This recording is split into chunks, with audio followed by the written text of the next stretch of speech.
yang menjadi termohon dalam perkara permohonan pra-peradilan berdasarkan ketentuan pasal 158 KUHP yang baru, yaitu yang pertama, Kapolda Metro Jaya. Yang kedua, Dirkrimum Polda Metro Jaya. Dan yang ketiga adalah penyidik pada Subdit Keamanan Negara atau Kamnek Polda Metro Jaya. Ya, jadi itu yang kami tarik sebagai termohon karena mereka lah pihak yang punya otoritas dan melaksanakan otoritas itu berdasarkan undang-undang, dan kami duga pelaksanaan otoritas itu adalah abuse of power atau menyalahgunakan kekuasaan oleh relawan Pak Jokowi. Padahal kalau dilihat dari urgensi hukum, ini sangat tidak ada urgensi hukumnya gitu ya. Ketentuan pasal 97 KUHP yang baru, Mas Roy, dan pasal 100, junto pasal 100 mengatur bahwa penangkapan itu bisa dilakukan kepada tersangka manakala terpenuhi syaratnya. Syaratnya apa? Tersangka tidak memenuhi panggilan penyidik maksimal 2 kali berturut-turut dengan alasan yang sah. Ya, jadi mangkir 2 kali, tetapi alasan mangkirnya juga harus alasan yang sah. Misalnya kalau seseorang itu sakit, maka itu dianggap sebagai alasan yang sah, dianggap tidak mangkir gitu. Kemudian juga berdasarkan Perpol nomor 6 2019 tentang penyidikan tindak pidana atau peraturan kepolisian, ya, diatur bahwa penangkapan yang dilakukan dalam rangka menyerahkan tersangka dan barang bukti pada tahap kedua itu harus bisa dibuktikan dengan alasan yang objektif dan alasan yang subjektif. Yaitu apa? Harus terbukti bahwa orang tersebut tidak kooperatif, melarikan diri misalnya, menghalang-halangi proses penyidikan. Selama Mas Roy menghadapi proses perkara pidana ini, dari mulai tanggal 30 April 2025 dilaporkan oleh Pak Joko Widodo, sampai kemudian dilakukan penangkapan, itu tidak ada sama sekali catatan kami mangkir terhadap panggilan Polda Metro Jaya.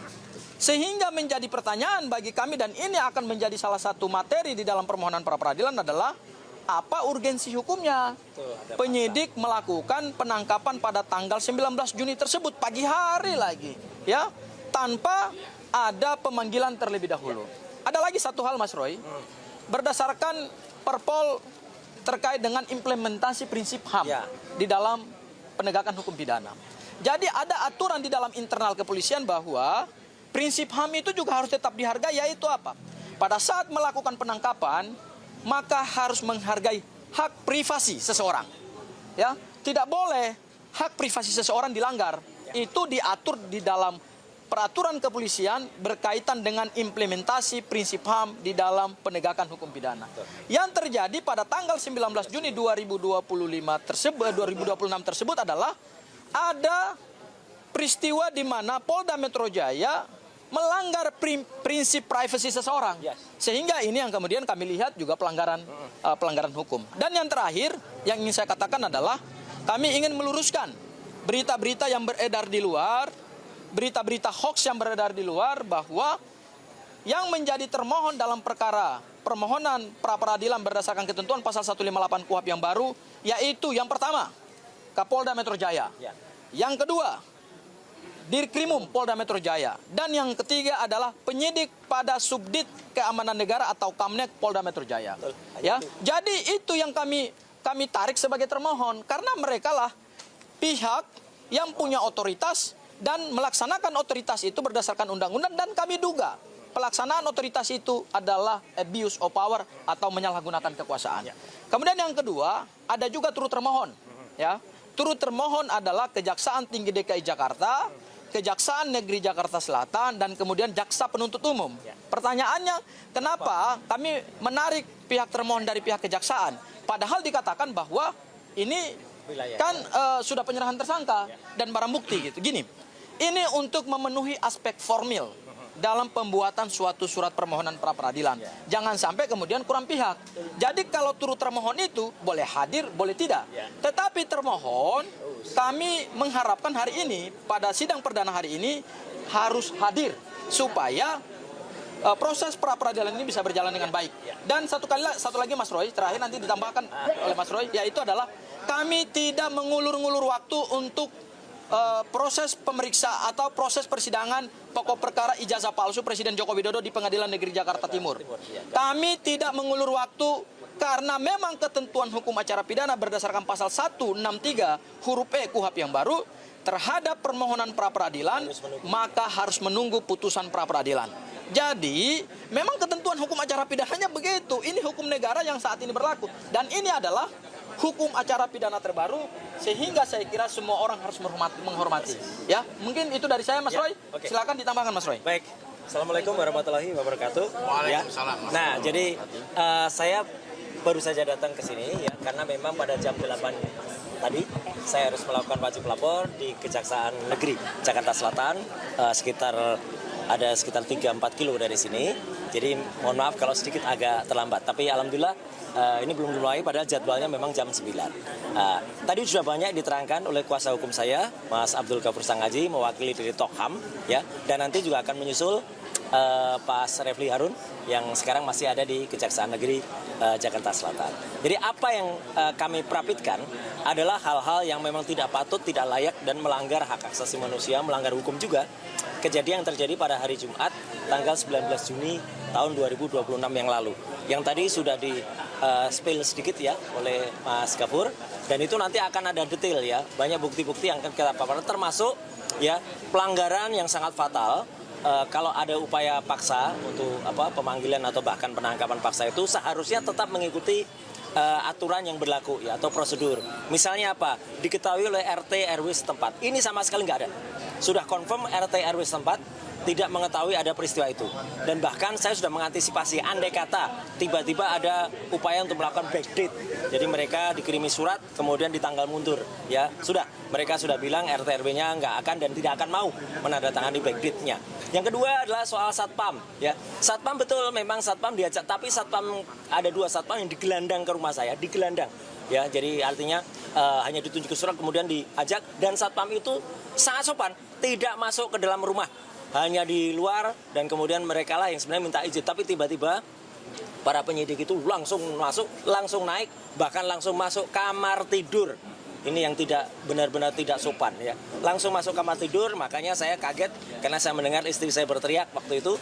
Ya kemudian saya langsung saya memang sudah ada di kamar kerja ya, pagi-pagi saya sudah ke kamar kerja, langsung saya menuju kamar dan ternyata di situ sudah berkumpul penyidik yang ada tanpa disertai satpam. Ya, jadi artinya mereka masuk begitu saja dan semuanya menggunakan penutup wajah.